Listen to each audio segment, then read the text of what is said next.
Vote चोर गद्दी छोड़ का प्रोग्राम जो एक महारैली हुई दिल्ली के अंदर, से पहले पेट्रोल के रेट क्या थे और आज 2025 है पेट्रोल के रेट क्या है, और उसके पीछे की हिस्ट्री भी आप लगा लीजिए कि कितने हाइक हुए रेट और क्या कुछ नहीं हुआ।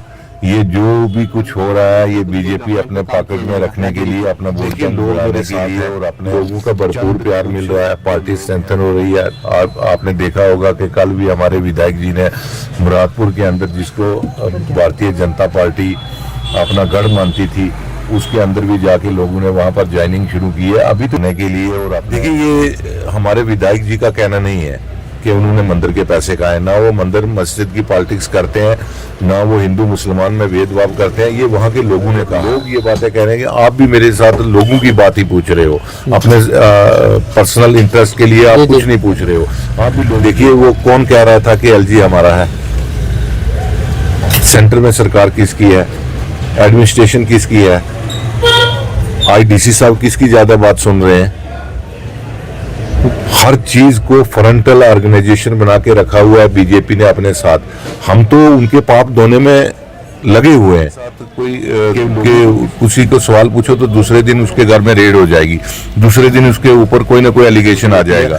और जितना भेदभाव या जितना दबाने की कोशिश भारतीय जनता पार्टी में की जा रही है, इतना शायद हिंदुस्तान की पॉलिटिक्स में इससे पहले ना हुआ ना कभी होगा। नमस्कार, न्यूज़बुक लाइव में आप सबका एक बार फिर से हार्दिक स्वागत है। मैं हूं आर्यन शर्मा। सच बोलेंगे और सवाल पूछेंगे, और लोगों के सवाल सबसे बड़े ये थे कि अशोक शर्मा डिस्ट्रिक्ट प्रेसिडेंट कांग्रेस के कहां गायब हो चुके हैं, क्योंकि काफी ज्यादा पब्लिक जो है मुझे भी कमेंट कर रहे थे कि आप इंटरव्यू करते थे अशोक शर्मा जी के, और अशोक शर्मा जी कहां गायब थे। आइए सवाल सबसे पहले इनसे यही पूछते हैं कि सर आपका एक बार फिर से हार्दिक स्वागत है, कहाँ गायब हो चुके थे आप? देखिए, मैं कहीं गायब नहीं हो गया था, पार्टी के प्रोग्राम थे। पहले हमारा वोट चोर गद्दी छोड़ का प्रोग्राम जो एक महारैली हुई दिल्ली के अंदर, उसके पार्टिसिपेशन के लिए मैं वहाँ गया हुआ था। और उसके पहले यहाँ सृजन से गठन अभियान एक शुरू हुआ था पार्टी की तरफ से, जिसमें नए डिस्ट्रिक्ट प्रेसिडेंट जो है वो बनने हैं। तो उसकी एक्टिविटीज़ के लिए, क्योंकि मैं वर्किंग प्रेसिडेंट हूँ डिस्ट्रिक्ट राजौरी का, तो उनको ऑर्गेनाइज करने में मेरी जिम्मेवारी थी, उसको करने के लिए। और फिर अनफॉर्चुनेट मेरे फादर इन लॉ साहब की डेथ हो गई, तो मैं उधर बिजी हो गया, क्योंकि हम कभी भी पब्लिक को छोड़ के नहीं जा सकते। ये आपका सवाल ठीक है कि मैं कुछ देर से मीडिया के सामने नहीं आया, पर हमारी जितनी भी एक्टिविटीज चलती रही राजौरी के अंदर, वो पूरे तरीके से पार्टी के संगठन के मुताबिक ही चलती रही। सर, मैं देखता रहा हूँ कि आपने जिस तरह से आपने कहा कि फादर इन लॉ की आपकी डेथ हो गई थी, लेकिन आप तब भी ग्राउंड के अंदर काम करते थे, तो वो किस तरह से मैनेज करते थे अपने आप को? नहीं, वो मैनेज तो करना पड़ता है, क्योंकि उससे पहले हमारे एमएलए इफ्तिकार साहब के जीजा जी की डेथ हो गई थी, तो उन्होंने भी अपना वो शोक प्रकट किया। और उसके बाद उन्होंने कहा कि जो होना है ये तो ऊपर वाले के हाथ में है, और हमें लोगों के लिए निकलना चाहिए, लोगों की परेशानियों को सुनना है। हम पब्लिक में अगर पॉलिटिक्स करने के लिए आए हैं तो पब्लिक को कोई परेशानी नहीं होनी चाहिए। तो उसके बाद हमने मैनेज किया और अब लोगों के बीच आ गए। सर, मैं सवाल पूछूंगा, क्योंकि सवाल पूछना हमारा हक है। आपकी बातें तो होगी, लेकिन हमारी तरफ से भी जो है दुख प्रकट करते हैं। लेकिन सबसे बड़ा सवाल यह है कि डिस्ट्रिक्ट प्रेसिडेंट आप बन चुके हो, कांग्रेस की तरफ से एक साइड पे निकाला गया था कि 2014 के बाद कांग्रेस के पेट्रोल के रेट ये थे, और बीजेपी की सरकार जब से आई है तब से बीजेपी की सरकार में ये रेट पहुंच चुके हैं। इस पर आप क्या कहोगे? पेट्रोल को लेकर सबसे बड़ी जो है आपने कांग्रेस की तरफ से एक साइट में निकला था। देखिए, आपको भी पता होना चाहिए कि 2014 से पहले पेट्रोल के रेट क्या थे और आज 2025 है पेट्रोल के रेट क्या है, और उसके पीछे की हिस्ट्री भी आप लगा लीजिए कि कितने हाइक हुए रेट और क्या कुछ नहीं हुआ। ये जो भी कुछ हो रहा है ये बीजेपी अपने पॉकेट में रखने के लिए, अपना वोट बैंक बढ़ाने के लिए, और अपने चंद कुछ जो लोग हैं उनके, जैसे अडानी अंबानी हो गए, उनको फायदा पहुंचाने के लिए ये चीजें कर रही है। उनको एक आम पब्लिक के साथ, एक आम मजदूर, किसान और जो मेहनत का इंसान है, जो डाउन टू अर्थ है, उसके साथ उनका कोई लेना देना नहीं है। उनको चाहे पेट्रोल 400 रुपया भी लीटर करना पड़े तो वो लोगों की परवाह ना किए बगैर वो करेंगे। इसलिए हमारा ये मुद्दा जायज है कि 2014 से पहले रेट क्या थे और आज 2025 है, इसमें रेट क्या है। सर, उसके साथ बात करेंगे। आपकी वर्किंग स्ट्रेंथ जो है काफ़ी ज़्यादा बढ़ती हुई दिखाई दे रही है, क्योंकि आप इकलौते ऐसे कांग्रेस के नेता हो जो अकेले चलते हो। साथ में आप किसी को लेकर नहीं चलते, क्योंकि कुछ लोग हैं जो अपने साथ 5-5, 6-6 बॉडीगार्ड रखते हैं, लेकिन आप कहते हो कि मैं अकेला ही काफ़ी हूँ। लेकिन आपने क्या कुछ लगता है कि आने वाले दिनों में किस तरह की वर्किंग स्ट्रेंथ रहेगी, क्या कुछ प्रोग्रेस लाने वाली है काम है, और क्या कुछ डेवलपमेंट पे काम किया जाएगा राजौरी की? देखिए, लोग मेरे साथ हैं, लोगों का भरपूर प्यार मिल रहा है, पार्टी स्ट्रेंथन हो रही है। आपने देखा होगा कि कल भी हमारे विधायक जी ने मुरादपुर के अंदर, जिसको भारतीय जनता पार्टी अपना गढ़ मानती थी, उसके अंदर भी जाके लोगों ने वहां पर ज्वाइनिंग शुरू की है। अभी तो ये बिगनिंग है, अभी तो ये शुरुआत है, इसके आगे आगे देखिए होता है क्या। तो आपको बहुत सी बड़ी चेंजिंग मिलेंगी, बहुत बड़ी बदलाव मिलेगा आपको, और लोगों का रुझान जो है वो भारतीय जनता पार्टी से हटकर कांग्रेस की तरफ है, और कांग्रेस के साथ लोग आ रहे हैं और कांग्रेस का साथ दे रहे हैं। तो हम लोगों के साथ है, मैं अकेला नहीं हूँ, ये आपकी बात गलत है, क्योंकि लोगों का साथ जो है वो हमारे साथ है। लोग जो है वो हमारे साथ मिल रहे हैं और अपनी परेशानियां बता रहे हैं, और हम एडमिनिस्ट्रेशन तक और गवर्नमेंट तक अपनी बात पहुंचाने में कामयाब रह रहे हैं कि लोगों को किसी न किसी तरीके से फायदा पहुंचना चाहिए, और लोगों को फायदा पहुंच रहा है। सर, अपोजिशन की तरफ से भी बड़े सवाल हैं कि जिस तरह से एमएलए राजौरी का हमने इंटरव्यू किया, तो आप भी साथ ही एमएलए राजौरी ने कहा था कि भारतीय जनता पार्टी पर कुछ एलिगेशन लगाए थे, लेकिन उसके रिटर्न पर कुछ एलिगेशन उनने भी आप पर गए हैं कि हमने कब जो है भारतीय जनता पार्टी ने मंदिर के पैसे खाए हैं, ये कुछ एलिगेशन से।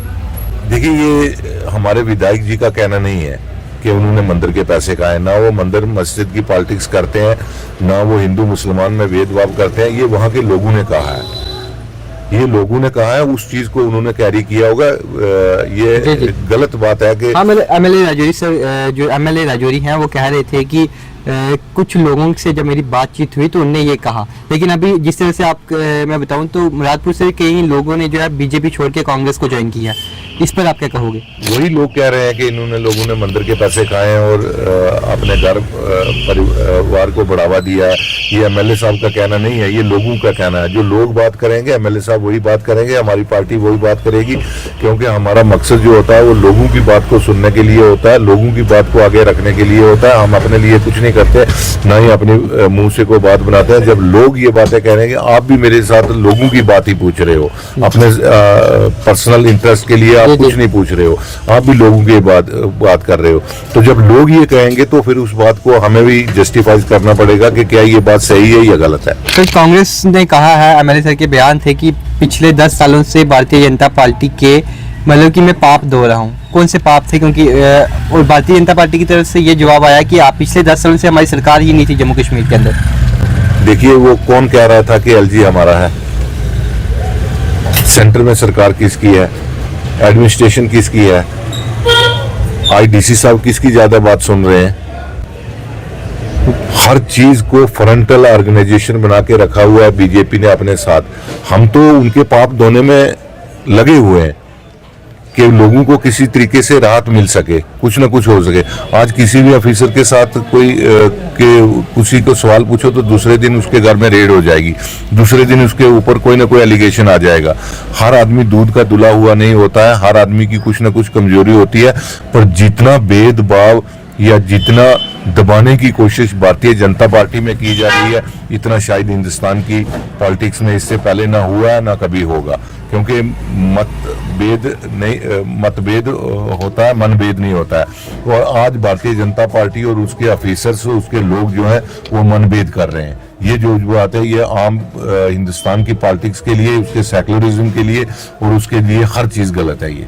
तो सर, अगर पब्लिक अगर जाना चाहें तो आने वाले दिनों में क्या कुछ आपकी तरफ से डेवलपमेंट की हमने बात तो कर दी है, लेकिन क्या कुछ जो सड़कें हैं उनको रिपेयर किया जा रहा है? क्योंकि कई सड़कों के टेंडर तो निकल चुके हैं, लेकिन एमएलए सर से जब हमारी बात हुई थी, आप भी वहीं पे थे, तो वो कह रहे थे कि हमारा कुछ नया प्रोजेक्ट बन रहा है। वो क्या कुछ नया प्रोजेक्ट बन रहा है?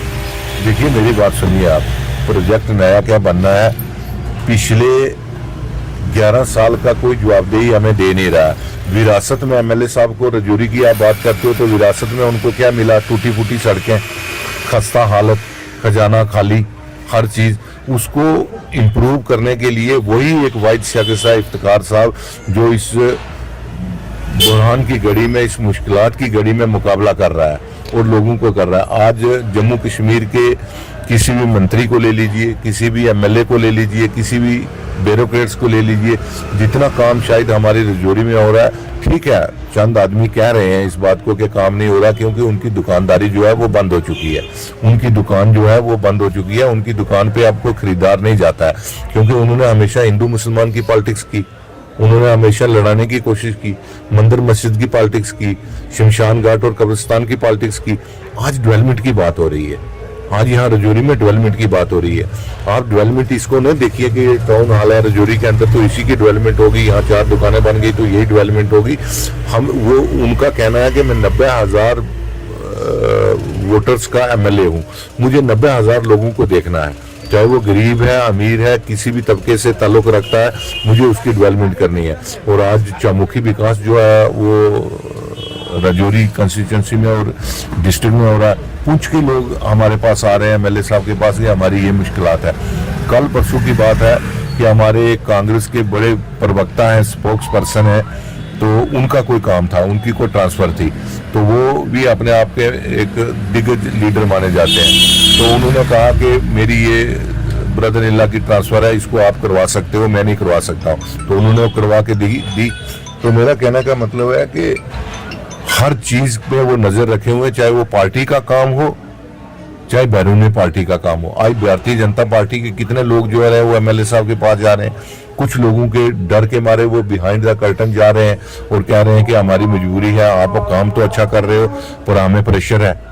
तो इस किस्म की पॉलिटिक्स नहीं होनी चाहिए। खुले मन से लोगों के काम हो रहे हैं और नफरत की बाजार में मोहब्बत की दुकान खुल चुकी है और सबके काम होंगे। सर मेरा एक सवाल रहेगा, क्योंकि मैं पब्लिक की ओपिनियन लेता हूँ, पब्लिक ओपिनियन ये है कि एमएलए की रफ्तार, एमएलए राजौरी की रफ्तार इस तरह से बढ़ी है कि आने वाले 20 साल एमएलए राजौरी यहाँ से हिल नहीं सकते।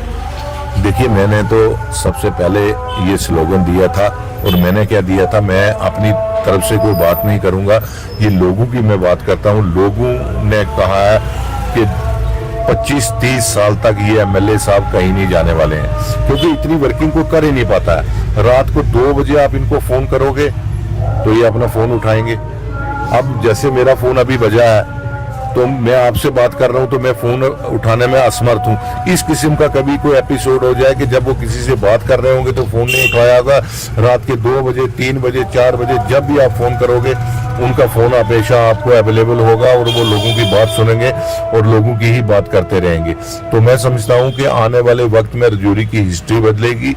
रजौरी के लोग बड़े समझदार हैं, आपसी में बड़ा भाईचारा है और लोग ये समझ चुके हैं कि एक यंग आदमी ही इस किस्म का काम कर सकता है और कांग्रेस पार्टी को दूर तक ले जा सकता है क्योंकि इन्होंने संगठन में काम किया है, इन्होंने अपनी मेहनत दी है और उसी का फायदा आज रजौरी के लोगों को मिल रहा है। क्या रजौरी में काम कैसे होने चाहिए, डेवलपमेंट कैसे होनी चाहिए, एडमिनिस्ट्रेशन के ऊपर पकड़ कैसी होनी चाहिए, लोगों के बीच में बात रखनी क्या है, लोगों की प्रोजेक्शन क्या है और हाई एक्सपेक्टेशन हो गई है। लोग पुंछ से, रियासी से, उधमपुर से, जम्मू से और रजौरी के खासकर लोग आज लोग ये कह रहे हैं कि जनाब फलां का काम हो गया, हमारा कब होगा। तो ये गुड साइन है, इसकी तरफ हमारी पार्टी बढ़ रही है और मैं समझता हूं कि आने वाले वक्त में और भी अच्छा इसमें देखने को मिलेगा। लेकिन सर मुझे भी लगता है कि एमएलए सर के साथ आपका भी कहीं ज्यादा रोल निभाई देता है, आपका रोल मैक्सिमम दिखाई दे रहा है वहाँ पर। देखिए बात यह है कि चलाने वाला आदमी होना चाहिए। जो मैंने अपनी जिंदगी में पॉलिटिक्स में नहीं सीखा है वो मुझे इफ्तिखार साहब ने सिखाया है और मेरे से उम्र में बहुत छोटे हैं पर मेरे गुरु हैं वो। उन्होंने हमेशा नफरत नहीं सिखाई, प्यार करना सिखाया और ये बताया कि हमें आगे कैसे बढ़ना है और लोगों के मसले कैसे हल करने हैं। तो इसमें मेरा भी फर्ज बनता है कि उनके हाथ बटाऊं और पार्टी को मजबूत करूं और कांग्रेस पार्टी को अरूज पर ले जाऊं। क्या आप दोनों की जोड़ी ऐसे ही रहेगी आने वाले सालों में या कुछ डिफरेंस होगा? देखिए मैंने अपने जिंदगी में वचनबद्ध रहा हूं, मेरी कमिटमेंट ही सियासत में एक ऐसी रहती है कि मैं जिसके साथ भी कोई कमिटमेंट एक बार कर देता हूं, चाहे मेरा नफा हो नुकसान हो, कोई मुझे कितना भी नुकसान क्या ना हो जाए उससे पीछे नहीं, जब तक मेरी जिंदगी रहेगी, जब तक ये मेरे वर्ड्स याद रखना और इस वाइट को आप बार बार चलाते रहना। जब तक इफ्तिखार साहब पॉलिटिक्स करेंगे मेरे घर का परिवार, मेरे रिश्तेदार, मेरी बिरादरी, मेरे लोग और मैं खुद उनके साथ शाना बिछाना चलूंगा। जब तक वो पॉलिटिक्स करेंगे उनकी जिंदगी रहनी चाहिए, जितनी देर तक वो पॉलिटिक्स करेंगे हमारा लीडर चेंज नहीं होगा, हमारा लीडर इफ्तिखार साहब ही रहेगा। तो बहुत बहुत धन्यवाद। जिस तरह से आप सबने देखा कि अशोक शर्मा का बड़ा बयान कि जब तक इफ्तिकार अहमद सियासत करेंगे तब तक पूरी हमारी फैमिली जो है इफ्तिकार अहमद के साथ रहेगी। और कहीं ना कहीं राजौरी के अंदर मैं बात करूं पब्लिक ओपिनियन से, क्योंकि पब्लिक तमाम वीडियो देख रही है, आपने कहीं ना कहीं चेंज तो देखा होगा कि राजौरी में एमएलए राजौरी इफ्तिकार अहमद की तरफ से ज्यादा नहीं लेकिन 60 से 70% चेंज किया जा रहा है। और उनका ये कहना है कि अगर मैं ऐसे ही काम करता रहा तो आने वाले दिनों में जो काम नहीं हुआ उन पर भी करूंगा। लेकिन ओपोजिशन तो होती है, कुछ बातें इधर की उधर तो होती हैं, लेकिन फिलहाल जो है आपको सिर्फ मतलब है कि आपको अपना काम निकलवाना है, चाहे आप बीजेपी से निकलवाए चाहे आप कांग्रेस से निकलवाए, क्योंकि पब्लिक को अपने काम से मतलब है। एक छोटी सी रिपोर्ट थी आरएन के साथ, न्यूज़ बुक लाइव राजौरी।